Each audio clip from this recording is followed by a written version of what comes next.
আসসালামু আলাইকুম রহমতুল্লাহি ওবারাকাতুহ। কল্পনা করুন, আপনি কায়রোর এক উঁচু পাহাড়ের ওপর দাঁড়িয়ে আছেন। নিচে বিশাল শহর, দূরে মরুভূমি, আর দিগন্ত জুড়ে ইতিহাসের স্তব্ধতা। ঠিক এই স্থান থেকেই শত শত বছর আগে মুসলিম সেনারা শত্রুর গতিবিধি পর্যবেক্ষণ করত। এখান থেকেই নেওয়া হতো যুদ্ধের সিদ্ধান্ত, এখান থেকেই রক্ষা করা হতো মিশরের হৃদয়, কায়রো। এটি শুধু একটি দুর্গ নয়, এটি মুসলিম বীরত্ব, কৌশল এবং ইতিহাসের এক জীবন্ত প্রতীক। সালাহুদ্দিন আইয়ুবীর কেল্লা। এই কেল্লার অবস্থান মুকাত্তাম পাহাড়ের কাছাকাছি এক উঁচু রিজ বা টিলার ওপর। মুকাত্তাম কায়রোর পূর্ব পাশে বিস্তৃত এক দীর্ঘ পাহাড়ি অঞ্চল। এটা আসলে একটি একক পাহাড় না, বরং বহু কিলোমিটার জুড়ে বিস্তৃত চুনা পাথরের পাহাড়ি গঠন। ভূতাত্ত্বিকদের মতে লক্ষ লক্ষ বছর আগে এই অঞ্চল ছিল সমুদ্রের নিচে। পরে ভূত্বকের পরিবর্তন, পলি জমা এবং টেকটনিক চাপের কারণে ধীরে ধীরে এই চুনা পাথরের স্তর উপরে উঠে আসে এবং গঠিত হয় মুকাত্তাম পাহাড়। তাই আপনি যদি এর পাথরগুলো দেখেন, বুঝবেন এগুলো সাধারণ মাটি নয়, শক্ত লাইমস্টোন, যা স্বাভাবিকভাবেই প্রতিরক্ষার জন্য আদর্শ। দ্বাদশ শতাব্দীতে মুসলিম বিশ্ব ছিল কঠিন সময়ের মধ্যে। একদিকে বৈদেশিক আক্রমণ, অন্যদিকে রাজনৈতিক অস্থিরতা। এই সময় আবির্ভূত হন এক মহান নেতা, সালাহুদ্দিন আইয়ুবী। তিনি শুধু একজন সুলতান ছিলেন না, তিনি ছিলেন দূরদর্শী রাষ্ট্রনায়ক, অসাধারণ সেনাপতি এবং উম্মাহর রক্ষক। 1171 সালে তিনি ফাতিমীয় শাসনের অবসান ঘটিয়ে মিশরে সুন্নি শাসন প্রতিষ্ঠা করেন। কিন্তু তিনি জানতেন, শুধু ক্ষমতা অর্জন করলেই হবে না, রাজধানীকে নিরাপদ করতে হবে। কারণ ক্রুসেডাররা যদি কায়রো দখল করত, পুরো অঞ্চল হুমকির মুখে পড়ত। তখন তিনি এমন একটি জায়গা খুঁজতে লাগলেন যেখান থেকে পুরো কায়রো নজরদারি করা যায়, এবং তার দৃষ্টি পড়ে এই উচ্চভূমির ওপর। 1176 সালে তিনি এই কেল্লার নির্মাণ শুরু করেন। কেল্লার বিশাল দেয়াল দেখলেই বোঝা যায় এর সামরিক গুরুত্ব। উঁচু প্রাচীর, সংকীর্ণ প্রবেশপথ, শক্তিশালী প্রতিরক্ষা ব্যবস্থা। শত্রু আক্রমণ করলে সহজে ভেতরে ঢোকা প্রায় অসম্ভব ছিল। উপর থেকে তীরন্দাজ ও সৈন্যরা দূর থেকে আক্রমণ প্রতিহত করতে পারত। এই কেল্লা শুধু দুর্গ ছিল না, এটি ছিল প্রশাসনিক কেন্দ্র, সামরিক সদর দপ্তর এবং রাজপ্রাসাদ। পরবর্তী ফাতেমি এবং ওসমানী আমলেও এর গুরুত্ব অটুট ছিল। প্রায় 700 বছরেরও বেশি সময় এখান থেকেই মিশরের শাসনকার্য পরিচালিত হয়েছে। কেল্লার ভেতরে ঢুকলেই চোখে পড়ে এক অনন্য স্থাপত্য, মুহাম্মদ আলী পাশা মসজিদ।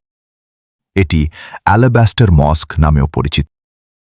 এই মসজিদ মুহাম্মদ আলী পাশা 1830 সালে নির্মাণ করেন। মুহাম্মদ আলী পাশাকে আধুনিক মিশরের প্রতিষ্ঠাতা বলা হয়। তিনি শুধু সেনাবাহিনী সংস্কার করেননি, শিক্ষা, প্রশাসন ও শিল্পেও ব্যাপক পরিবর্তন আনেন। মসজিদের দিকে তাকালেই চোখ আটকে যায়। বিশাল কেন্দ্রীয় গম্বুজ, চারপাশে ছোট ছোট গম্বুজ, আকাশ ছুঁয়ে থাকা সুউচ্চ মিনার। এর ডিজাইনে স্পষ্টভাবে এর অটোমান স্থাপত্যের প্রভাব দেখা যায়। ভেতরে ঢুকলে আরও মুগ্ধ হতে হয়।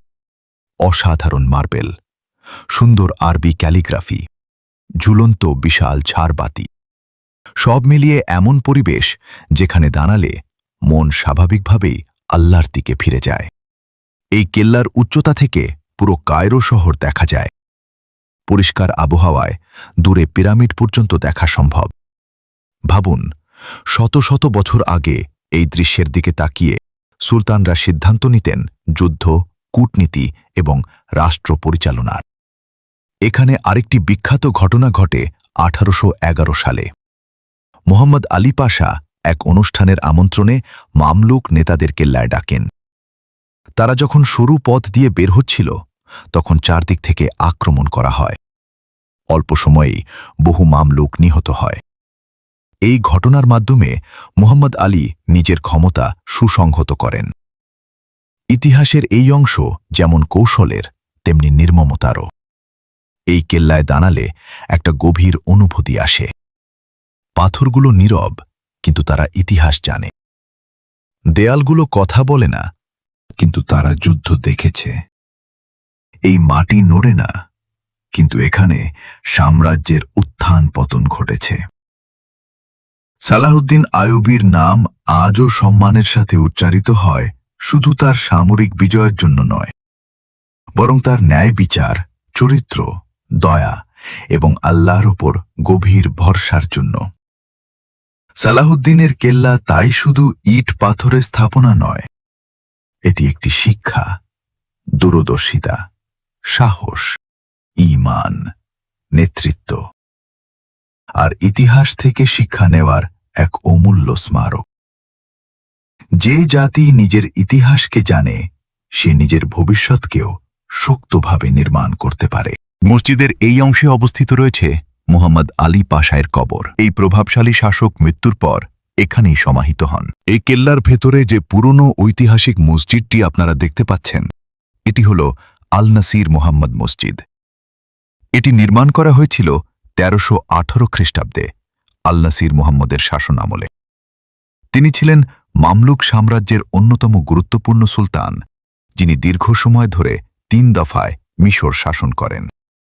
এই মসজিদটি কায়রো সিটাডেলের ভেতরে অন্যতম প্রাচীন স্থাপনা হিসেবে পরিচিত। এটি শুধুমাত্র একটি মসজিদ নয়, বরং সেই সময়ের রাজকীয় ধর্মীয় কেন্দ্রও ছিল। মামলুক যুগে সৈন্যরা এবং শাসকরা এখানে নামাজ আদায় করতেন এবং রাষ্ট্রীয় গুরুত্বপূর্ণ বিষয়ে আলোচনা হতো। স্থাপত্যের দিক থেকে এটি পরবর্তীকালের মসজিদগুলোর মতো গম্বুজে ভরপুর নয়, বরং তুলনামূলকভাবে সরল কিন্তু শক্তিশালী কাঠামোর।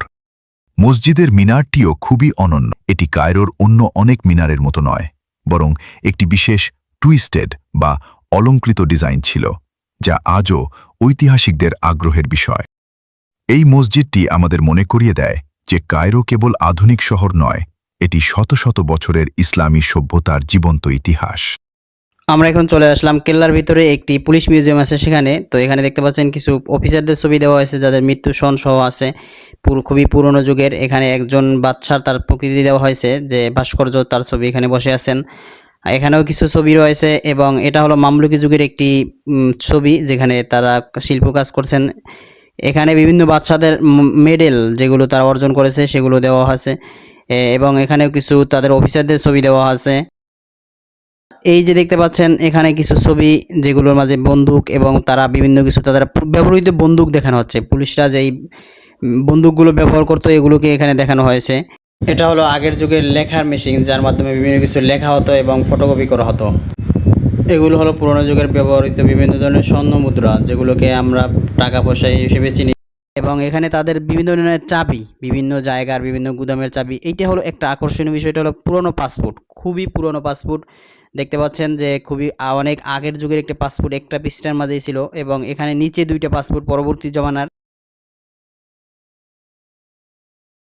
এটা হলো এক ধরনের, এটা হলো পুরনো এবং এগুলো দুটো পুরনো। আর এগুলো হলো বিভিন্ন টাকা বানানোর যেই মেশিনগুলো, যেটা তারা দ্বারা রিয়েল বা বিভিন্ন কিছু বানাতো, দিরহাম বানাতো ওগুলো। তো এই পাসপোর্টের পাশেই এগুলো রাখা হয়েছে। এখানে তারা একজনের পা এবং হাত এবং মাথা বিভিন্ন কিছুকে ভাস্কর্য হিসেবে রেখে দিছে। পাশেই দেখেন এখানে ছবি দেওয়া আছে, সে কিভাবে মারা গেছে এবং তার পরবর্তীতে কি কি বাকি ছিল, তার শরীরে অংশ দেহ বিশেষ সব কিছু এখানে রাখা হয়েছে। এখানে দেখেন তাদের বিভিন্ন ধরনের বুলেট ব্যবহৃত এবং কারা কোনটা ব্যবহার করছে এবং বিভিন্ন ধরনের তো অস্ত্র যেগুলো বিভিন্ন জামানায় ব্যবহার করা হয়েছে। এখানে বিস্তারিত লেখা আছে যে কোন জামানায় কোনটাকে কোন যুদ্ধের জন্য ব্যবহৃত করা হয়েছে। রাইফেল এবং দেখেন এগুলো বিজিবি বা বর্ডার গার্ড যারা তারা ব্যবহার করত। তো এগুলো বিস্তারিত কোন সনে কোনগুলো ব্যবহার করেছে লেখা আছে, বাট বিস্তারিত বলার লং টাইম। এখানে তাদের বন্দুক এবং তাদের ঢাল সহ যেগুলো ব্যবহার করতো এগুলো সহ এখানে দেখানো হয়েছে। দেখতে পাচ্ছেন এখানে একটি কাঁচের মাঝে বিভিন্ন ধরনের তীরকে রাখা হয়েছে, পাশে কিছু ছবি দেওয়া আছে তীরগুলো কীভাবে ব্যবহার করতো এবং এই কেল্লার পুরনো ছবি, মানে পুরনো নকশা কী ছিল সেটাকে এখানে দেখানো হয়েছে বিভিন্নভাবে, যে বিভিন্ন অ্যাঙ্গেল থেকে দেখানো হয়েছে কেল্লার পুরনো নকশা কীভাবে ছিল। পরবর্তীতে সংস্কারে এখন তো নতুন রূপ আপনারা দেখতে পাচ্ছেন। এখানে কিছু তরবারি দেখতে পাচ্ছেন, কুড়াল বা এই ধরনের চাকু এবং বিভিন্ন কিছু এই ধরনের বিষয়গুলো রাখা হয়েছে, ঢাল, বর্ষা, তারা যেইগুলোকে ব্যবহার করতো পুলিশরা। এবং এটা হলো পুরো বডি ঢাল, এবং এখানে দেখতে পাচ্ছেন ছুরি, বিভিন্ন ধরনের চাকু, বিভিন্ন খঞ্জর বলে চাকু, এগুলো দিয়ে বিভিন্নভাবে তারা তাদের যুদ্ধের ক্ষেত্রে এবং বিভিন্ন কাজে ব্যবহার করত। এগুলো সম্পূর্ণ যা দেখতে পাচ্ছেন সম্পূর্ণ এটা পুলিশদের কাজে ব্যবহৃত অস্ত্রগুলোকে এখানে দেখানো হচ্ছে। এখানে দেখতে পাচ্ছেন 3 কোণার একটি অস্ত্র এবং এখানে পার্শ্ববর্তীতে হাতের ঢাল, স্বাভাবিকভাবে হাতে যে নিয়ে বিভিন্ন চাকুভাবে কিছু ঠেকানোর জন্য এগুলোকে ব্যবহার করা হতো।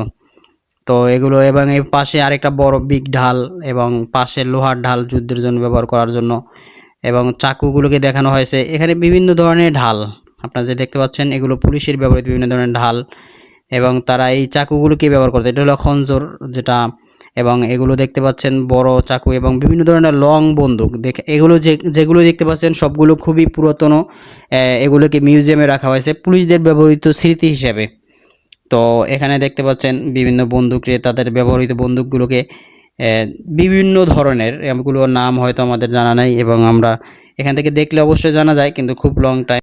আমরা আমাদের সফরে একদম শেষ সময় আসলাম। এখানে দেখেন কারাগার, আসলে এই কেল্লার ভিতরে বিভিন্ন বন্দীদের কীভাবে রাখা হতো দেখেন। এখানে লোহার বিশাল কড়া, উপর থেকে বাতাস যাওয়ার জন্য, ভিতরে বাতাস যাওয়ার জন্য একটি স্থান, এবং আর কোনো কিন্তু দরজা নেই, অন্য কোনো কিছু নাই, সম্পূর্ণ আটকানো, শুধুমাত্র ছোট করে একটা গেট আর উপর থেকে কিছু বাতাস যাওয়া, হাওয়া বাতাস যাওয়ার জায়গা, এবং খুবই শক্ত মজবুত দেওয়ালের এই কারাগারটি, খুবই মজবুত এবং খুবই ভয়ঙ্কর। আর এখান থেকে দেখতে পাচ্ছেন যে এটা কারারক্ষীদের বিভিন্ন জামানা বিভিন্ন সময়ের ছবি, যেমন পুলিশের ড্রেস থাকে, কারারক্ষীদের বিভিন্ন ড্রেস।